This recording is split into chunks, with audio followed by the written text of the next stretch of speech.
Uchaguzi wa Tanzania unahitaji sana amani ya Tanzania. Unahitaji sana utulivu.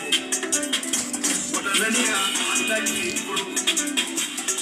Kama unataka kuwa kiongozi, ni vema uwe mstaarabu. Ukiwa na vurugu, Tanzania utapiga kapa, utapata. Tanzania imejengwa katika misingi ya amani na utulivu. Nyerere tunamkumbuka sana.